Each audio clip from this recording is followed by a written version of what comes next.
As I pulled up to the motel off the highway, I noticed how quiet and desolate it seemed. The parking lot was nearly empty, with only a few cars scattered here and there. I checked in at the front desk, where the receptionist barely looked up from her book as she handed me my key. "Room 207, she said, her voice dull and monotone. As I walked down the dimly lit hallway towards my room, I couldn't help but feel a sense of unease wash over me. The walls were covered in faded wallpaper that had seen better days, and the air smelled musty and old. When I finally reached my door, I slid the key into the lock and turned it, feeling the familiar click as the mechanism disengaged. As I pushed open the door, I was greeted by a small, dingy room with a worn-out bed and a tiny bathroom. I tossed my bag onto the bed and flopped down next to it, suddenly exhausted from my long drive. As I lay there staring up at the ceiling, I couldn't shake the feeling that something wasn't quite right about this place. As night began to fall outside my window, I decided it was time for some much-needed sleep. I crawled into bed and pulled the thin, scratchy covers up to my chin. But as soon as I closed my eyes, a strange sound caught my attention. It was a soft shuffling noise, almost like footsteps coming from somewhere in the hallway outside my door. Curious, I got out of bed and tiptoed over to the door, pressing my ear against it. The sound seemed to be getting louder, as if someone or something was moving closer towards my room. Suddenly, there was a knock at the door, soft but insistent. My heart began to race as I stood frozen in place, unsure of what to do next. "Who's there?" I called out, trying to keep my voice steady. There was no response, only an eerie silence that seemed to fill the air around me. I waited with bated breath for a few more moments before slowly turning the doorknob and cracking open the door just enough to peek outside. What I saw made my blood run cold. Standing in the hallway were several figures, but they had no faces. Their skin was smooth where their features should have been, as if they'd never existed at all.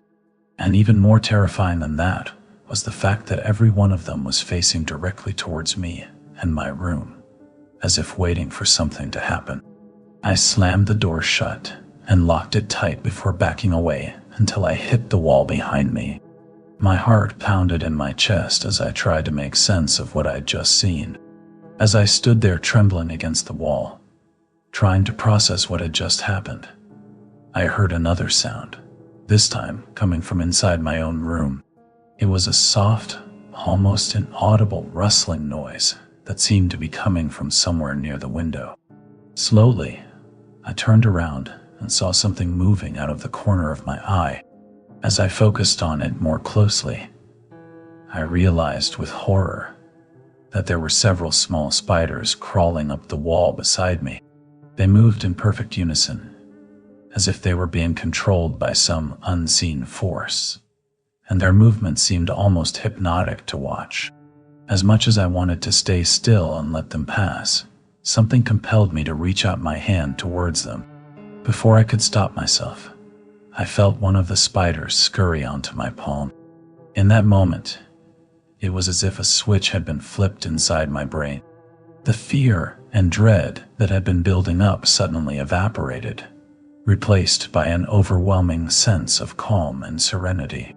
I watched in fascination as the spider crawled across my hand, its tiny legs tickling my skin.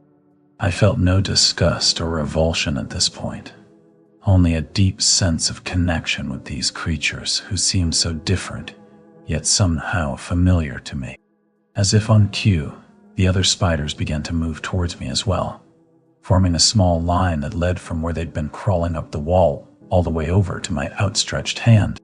It was at this point that I realized something truly terrifying. These weren't just ordinary spiders. They were somehow connected to the faceless figures in the hallway outside my door. As more and more of the spiders crawled onto my hand, I began to feel a strange sensation, almost like electricity coursing through my veins. It was as if each tiny creature was somehow passing its energy on to me with every touch. Before long, the feeling had spread from my hand up into my arm, and then throughout my entire body. The air around me seemed to crackle with an unseen force, and I could feel my skin beginning to tingle in a way that was both exhilarating and slightly frightening. At the same time, something else was happening. Something even more profound than this strange new sensation coursing through my body. As each spider made contact with my skin, I began to see flashes of images in my mind's eye. These weren't just random thoughts or daydreams. They were memories, and not my own. They belonged to someone else entirely. A person who had once stayed in this very room long ago. I saw glimpses of their life through their eyes. The joys and sorrows, the triumphs and failures. I felt their emotions as if they were my own, and for a moment it was almost too much to bear. But then something else happened. Another knock at the door, louder this time and more insistent than before. The spiders seemed to sense the change in energy, scurrying away from me back towards where they'd come from on the wall. I turned around slowly, my heart pounding in my chest as I faced whatever was waiting for me just outside that door. As I stood there staring at the closed door, I felt a strange mixture of fear and anticipation coursing through my veins. It was as if some part of me knew what was about to happen, or perhaps even wanted it to. With trembling hands, I reached out and turned the doorknob once more, opening the door just enough to see who or what had been knocking on the other side. What I saw made my blood run cold. There in the hallway stood one of the faceless figures from before, but this time it was different. Where there had been emptiness and nothingness before, now there was something else entirely. The figure's skin seemed to shimmer with an eerie light that seemed almost alive, pulsing like a heartbeat beneath its surface. And as I looked closer, I realized with horror that the creature wasn't just standing still. It was slowly moving towards me, step by deliberate step. I tried to slam the door shut again, but found myself unable to move my hands away from the doorknob. It was as if some unseen force had taken control of my body, holding me in place while the faceless figure continued its approach. As it drew closer and closer, I could feel its presence filling up the room around us, until there seemed no more air left to breathe. Its energy felt like a physical weight pressing down on top of me, threatening to crush me under its sheer power and will.